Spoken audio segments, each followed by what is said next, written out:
Hi there, and welcome to The Artist Craft. I'm your host, Stacy Cochran, and we have an outstanding show for this week. We have joining us in the studio, Oronde Ash. And Oronde is the author of the memoir, 17 to Life. He's the former assistant men's soccer coach at North Carolina State University, as well as a graduate of North Carolina State University, and he lives in Raleigh with his family. Thank you very much for being on the show today. Thank you very much for inviting me. Well, let's start with the most fundamental question of all. Why do you write? I think I write because I have something to say. It's as easy as that. And it took me a long time to accept and recognize that there was something of value coming out of me. And every time I put pen to paper or I put my finger to a keyboard, it sort of, in the early stages, it was a celebration, as if, wow, I can't believe all this stuff can come out. And so you let it flow, you let it develop, you craft it. Somebody says, you know, I like it, I can be inspired or learn from it. It's a wonderful feeling. Awesome. Now, what would you say you gain through the process of writing, kind of on a personal level, specifically with this book? What did you gain personally through the process of writing it? I think with writing for me, it was clarity. I mean, I really started seriously doing it probably sophomore, junior year in high school. And a lot of things were going on in my head, a lot of things was going on in my life. And I wanted to be able to put it down and analyze and examine it before I made steps. And so early on it was clarity and an understanding of, okay, this is what I want to do. And I think once the road becomes clear, the fear about taking the steps to get where you want to go, it subsides a little bit. So you really do learn a lot about yourself. Absolutely. Through the process of writing. Absolutely. What are some of the ways, specifically in writing this book, 17 to Life, that you were able to come to grips with some of the things that had happened in your past? Right, and that's an interesting question, because I think what had happened was the process of writing, as you know, you're constantly thinking about it. Ideas pop up at you at any given time. So the actual sitting down and hammering out the manuscript itself, that wasn't even the process. The process was getting to there. So I was living the writing process in junior high school, which you're going to see a little bit later, or high school, or even in college. So when I finally got to the point I had 4 or 5 months to say, sit down and write, I mean, I'd already gone through it. I'd already examined my life enough, and it was just a matter of getting it on paper, getting it out, vetting it out, and saying, this is what I've always wanted to do, so I've done that. Well, you know, the thing that's going through my mind as I'm thinking about how that would happen is, obviously you had a lot, all of us have a lot of experience to draw from. How did you select the different things that you would use in the writing of this book? What kind of process was that? Were you thinking about things that, how did you select the things that you wrote about? And it was tough because I went through probably 6 or 7 revisions, and it's getting at what is the meat of the story, and for me it's transformation. The book for me is about me going from a shy, introverted, very self-absorbed, negative thinking individual to one, accepting all this goodness that was coming out of me, being able to translate that, and being able to live the way I wanted, and I needed to. It was a need. I had to get it out. Sure. I had to put it on paper. I had to put it on disc. I had to put it somewhere where I can see this is what I thought. So were you thinking when you began that, you know, I want to choose moments or scenes or vignettes from your life that sort of epitomize that transformation? Absolutely, absolutely. And I mean, the book chronicles my life from age 9 through 17. And there's a whole lot of transformation that happens in those 7 or 8 years. So it wasn't so much choosing some, I mean, all of them were transformative. You're constantly, as an adolescent, you know, in middle school, thinking about social interaction. And in high school, you're practicing that social interaction. So every day is constant change. And that period, I wanted to chronicle that, to see how it's possible to make it through that with the sense of self intact, with a sense of, again, this is what I want to be, this is who I am, and I've got somewhere to go. And I'm sure, I'm a little bit more sure now about who I am. Well, you know, it sounds like an inspiring story. And it's something that I think a lot of our viewers can identify with, is, you know, coming to terms with who they are in this world, you know, what their strengths are, what their attributes are, what they are, you know, what we are whenever we're at our best. Exactly. It's really, you know, I think it's an amazing story, and it's fascinating to me too that the process of writing was really sort of the gateway or catalyst to being able to chronicle this? Like you say, when you're going through it from age 9 to 18, or whether you're going through it from age 30 to 45, while you're in the process of living day to day, you're kind of in the moment. And writing enables us to really, put down thoughts in a concrete fashion that you can examine and really explore what they mean. Tell us a little bit about one of the things that's fascinating about your story as well is that you share an immigrant story, as so many Americans do, all of us do, really. Tell us a little bit about how growing up in the Caribbean, what do you think that did to shape who you are today, Oronde? Well, I was born in an island called St. Vincent, and a very small place. I think there's about 120,000 people, 150 square miles. And my town at the time where I was born, I want to say between 5,000 and 10,000 people. Everybody knew me. I knew everybody else. It literally was a village raising a child. There were, I'd say, the 10 or 15 women that lived around us, every single one of them had a hand in probably feeding me, changing me, looking after me.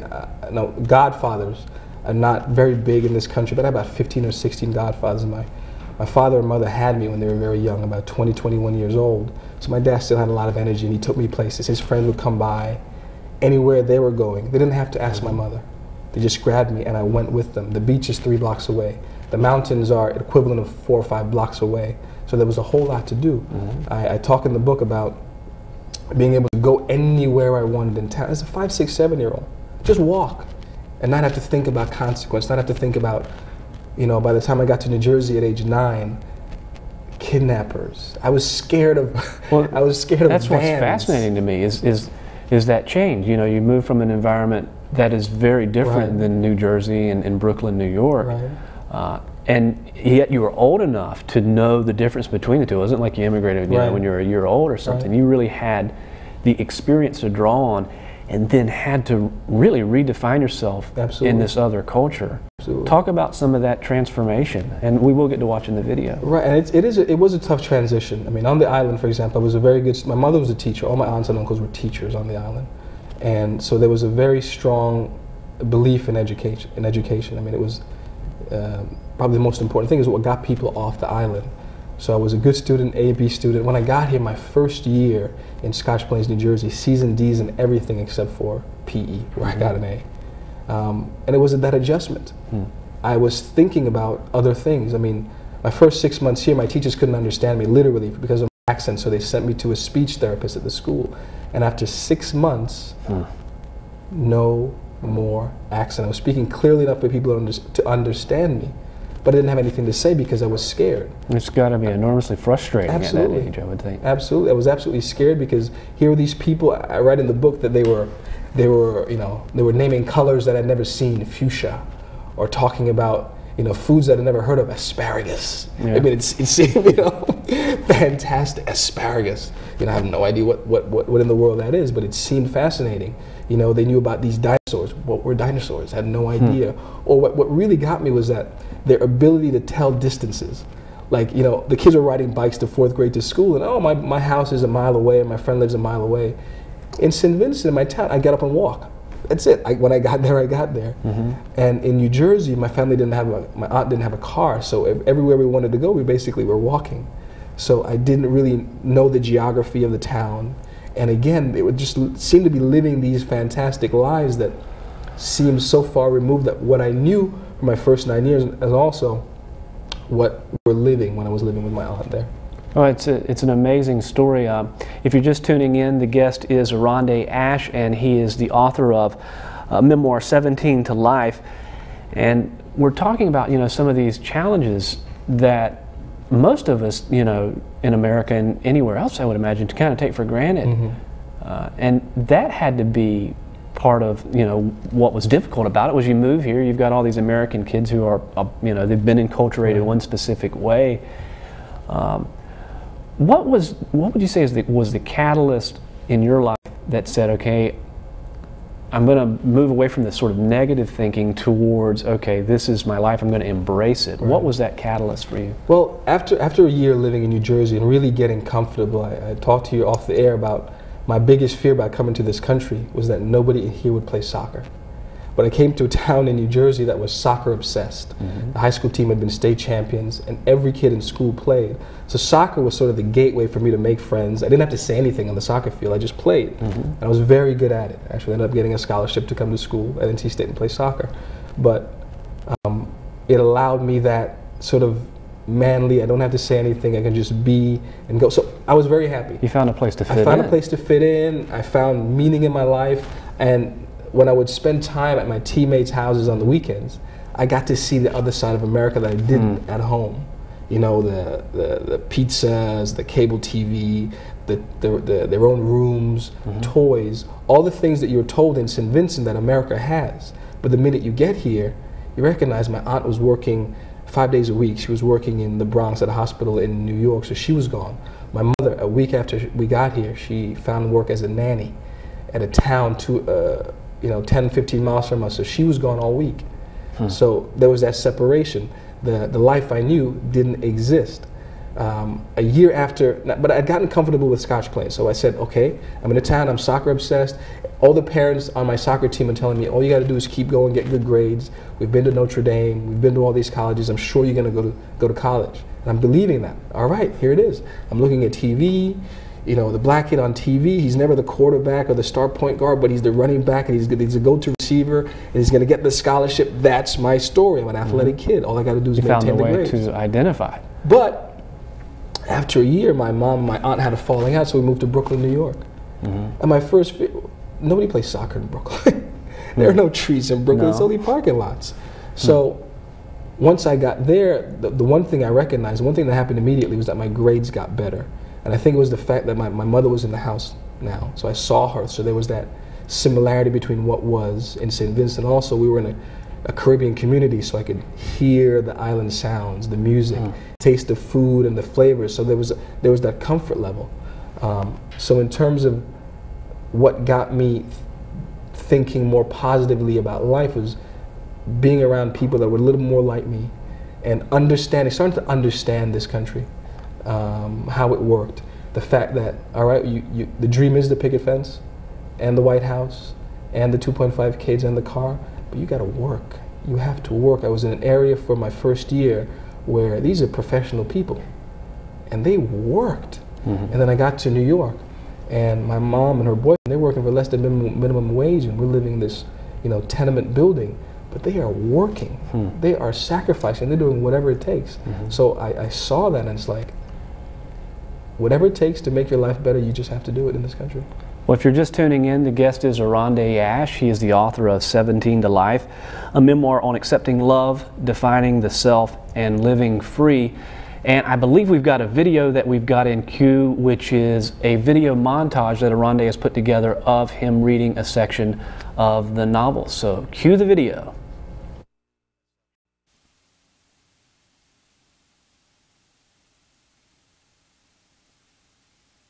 Alexandra Amy, that was the person who deserved universal accolades. In 8th grade, she was a pain in our teachers, but she was simply being her human self. Alexandra went about the business of living and growing as a human being. Our teacher would single me out, but I wanted to tell him, no, wait, no, not me. Look at her. She's the real brain in the class. She was articulate, inspiring, brilliant, and unafraid to show it. What did all the ideas in my head matter if I couldn't get them out? I mean, wasn't action worth a whole lot more than words and thoughts? I mean, when was the last time I defended a belief? When you defend it, you're proving its real value to you. And no one knew me, and I refused to let anybody inside. See, people at Bethune try to help, though. Mr. Zukar, he was the sweetest teacher. In 8th grade, he stayed after school and gave us pointers for the specialized high school entrance exams. New York City has 3 specialized high schools that you take a test to get in, and nobody from Mary-McLeod Bethune had ever passed the exams. We were their first real hope. And so he stayed and he gave us pointers and took practice tests. The same thing with Mr. Parazram, the math teacher, who introduced me to the coolest concept I ever figured out in middle school. It has something to do with the flying arrow and time. You see, if you look at the arc of a flying arrow, There was a guy that said an arrow theoretically doesn't move because it is occupying a specific space and time. When something is occupying a specific space and time, it is at rest. So if you look at the arc of a flying arrow and almost break it down like frames of a motion picture, every frame shows that the arrow is technically at rest. So theoretically, it never moved. Now, I've never seen the flying arrow theory on an exam. I've never seen it on any test I've taken since the middle school. But it was the fact that Parazoram thought that we could understand it. The beauty about the flying arrow theory to me in middle school was that he thought we were smart enough to get it. And since I was one of the first people to go, oh, I get it. I mean, obviously, I felt pretty smart. And I could understand that flying arrow. I wanted to go someplace. I wanted to become a better person. I wanted to get out of the frustration of being this confused black boy, but I didn't know how. I mean, I thought I saw myself moving, but closer inspection showed that I was just still the same thing, stuck in a frame, and I wanted to get out. Sip the juice, I got enough to go around, and the thought takes place uptown. I grew up on a sidewalk while on street talk, and then taught to Hawk, New York. I go to Queens for Queens to get the proof from Brooklyn. Mr. Vernal Matthews was English teacher, friend, father, confidant to just about everybody who came in contact with him. He was the most gifted teacher in the school and the best one I've ever seen. He taught my 7E1 and 81 classes. Yep, I finally made it to the E classes. And just about every day he'd yell out, I'm leaving all of you. I'm not coming back to this place next year. I mean, we knew he didn't mean it because every year, despite the knuckleheads, the thugs, the wannabe bad boys, he was back to teach. His classroom had the most pictures and colors and warmth in the building. He wore a three-piece suit every day and wrote with a black Parker fountain pen. He carried himself very dignified and would interject some Shakespearean soliloquies in the middle of just about anything. He took no bullshit from nobody. Even the thugs, the ones who got the other teachers all riled up, they'd listen to Mr. Matthews. Now, why can't you be more like him? He would tell my classmates. Look at him. He's a perfect gentleman. He never says anything hurtful or acts a fool like the rest of you. He just does his work. Now, James or Francis or Keith, why can't you do that? Now, I knew why my friends couldn't be like me, because they were kids. They were normal, and I wasn't. I was some sort of scholastic machine working for the good of the building and never for myself. I didn't want to disappoint Mr. Matthews or the deans or anybody else who would come to expect so much from me. School became a job, and I didn't want to mess up. I couldn't mess up because I'd be disappointing so many people. I started hearing a voice inside me, and the more I went through middle school, the more this voice started to grow and change the way I was changing. And since I didn't talk to a whole lot of people, I started having conversations with this voice. You know, the voice would say, you know, everybody messes up. Not me. I can't mess up. You know, all those teachers telling you you're going to be a leader someday, I mean, I think that's blowing your head up, huh? Maybe. I just don't want to be like everybody else. Why? Don't you ever get tired of asking me questions, man? Why do you ask that? I don't do that stuff because I want to be different. But why? I mean, I thought about it. Then I said, Black Power. In 8th grade, we had to write a paper on Black Power, and after spending hours at the Brooklyn Public Library and reading about Stokely Carmichael and the Student Nonviolent Coordinating Committee, or the Congress on Racial Equality, or the Nation of Islam, or the SCLC, about Martin and the Panthers, and Malcolm and Angela Davis and Du Bois, and everything that we had to go through just to get education in this country. For days, we discussed the civil rights movements, its significance in American history, its power, and its demise. I remember those days because nobody acted up. We just talked and we listened. I wanted to share my opinions because I'd read enough and I had some opinions on it, and my voice was changing and it was encouraging me to speak. Other kids were talking. Why can't you talk just like they talk? You don't have any opinions? I have opinions, man. You know I have opinions. Well, if you valued them, you wouldn't be afraid to sound them out. Let me speak, man. When was the last time you shared me? When was the last time you sounded this voice out? Never. Not at school, certainly not at home. You know why your friends have opinions? Because they talk. I talk to people, man. You know that. I talk to people. I mean, how can I play football if I don't talk to anybody? Football?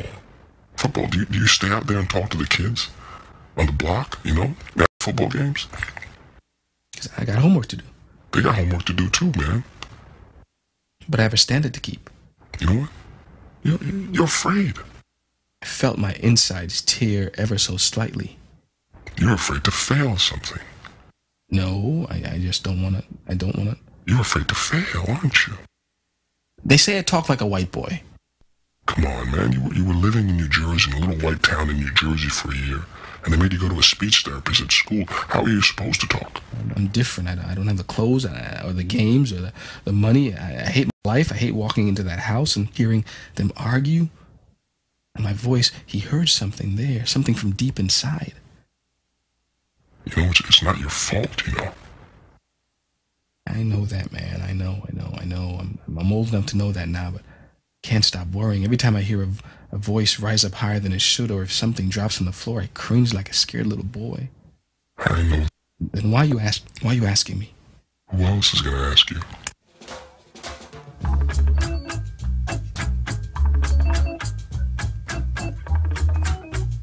You see, the comedians, the troublemakers at Bethune, they were teaching me something else about school, that I had to have fun, man.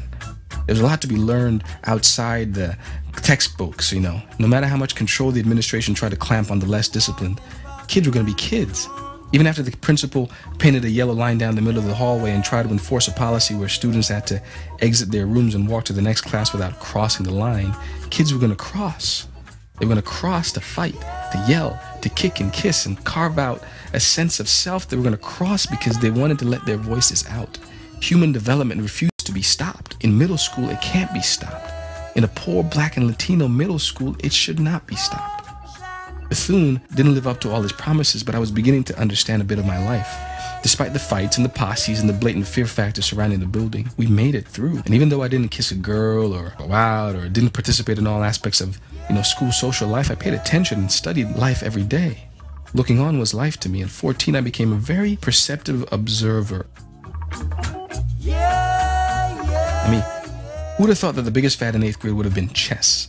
It was the oddest thing. The smart kids, the thugs, the punks, the gang members, the brains, the wannabe anythings all wanted to play chess. The most ardent players were the toughest, roughest boys in the building. If Jaleel would have still been in school in the 8th grade, I knew he would have been playing. All the kids the Board of Ed had forgotten were settling their disputes on the chessboard.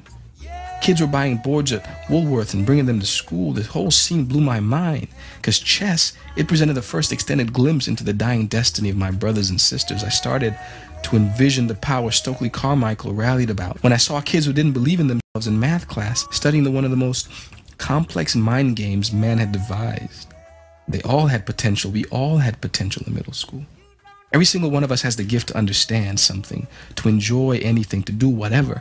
And I saw this with my disbelieving eyes. Initially, it was irritating because chess took a lot of the kids who would play football with me at lunch, but it was okay because I saw something bigger unfolding. Go on, black man, play your chess. Go on, black man, heave out your chest. Go on, black man, open up your vest. Go on, you super black man, show me your bet.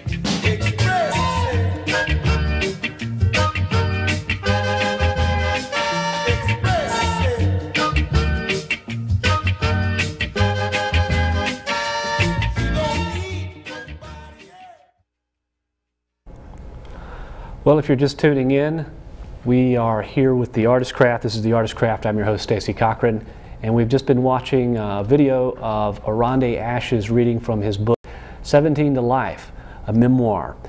And I think the thing that's really powerful about what I've seen in the book and what I've heard about it and your story is there are so many intertwined issues of race, identity, immigration, the United States. All of this is enmeshed in your story. It's the American story. Exactly. I think that one of the reasons I wanted to show that clip in particular is that the whole book is about that transformation, that transition that you heard at the beginning of the story about just feeling self-conscious to, at the end, the song is express yourself and seeing that the power that's in you. There's a black panther, there's a tiger, there's a force inside you that is sometimes difficult to get at when you're in adolescence, or in a country where there's 350 million people.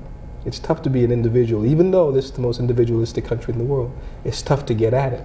But that's the beauty and the purpose of this country, is the people who are able to do that. We glorify them, we celebrate them, because that they're expressing the human condition. They're expressing that sense of self that each of us has, and you have to get it out. You have to write it, sing it, paint it, get it out of yourself no matter what, and that's the gist of what I'm getting at in my book. Well, it is an amazing story. And it sounds like the creative process was certainly a factor Absolutely. in that identity. What are some of the things that you would say, having gone through truly a process of self-hatred and then arriving at a fully formed self? Well, still growing. Yeah, I mean, we're all still growing, you know. I mean, that's part of the human condition, but your story is a lot deeper than, I think, the average story. Right. What would you say are some of the things, if we've got, you know, 5 viewers watching tonight or 500 viewers watching, and one of them says, you know, I hate who I am, I hate the way I look, I hate the environment I'm in, what are some of the things that they can do to overcome those? I think that self-hatred. The first thing is finding something that you like. Everybody has something in them that is positive and good. I talk to people about the fact that when I was at NC State, there was 26,000 undergrads there, and I was a student athlete there. And it occurred to me, the student athletes, throughout their entire life, somebody's always been telling them, you're good. You're very, very good. And when you get to the Division I college level, you're not just good, you're the best. You are the absolute best. So all my life playing soccer, always that reinforcement. So no matter what was happening to me personally, I always had coaches who told me, you're very good, or teachers who told me, you're very, very smart. So it was always balanced. Yes, I still felt negative about myself, but there's always that glimmer of hope. I knew it, but I didn't want to accept it. So again, find something that you're good at and pursue it to the nth. Pursue it until you're not interested anymore. The other thing is to find people of like mind. Have conversations with them, because that's going to only reinforce the positive in you, the good in you. If you're in a situation where everybody's putting you down, get out of it. It's tough. I understand it's tough, because I was in a household where things were never stable. Everything was chaotic.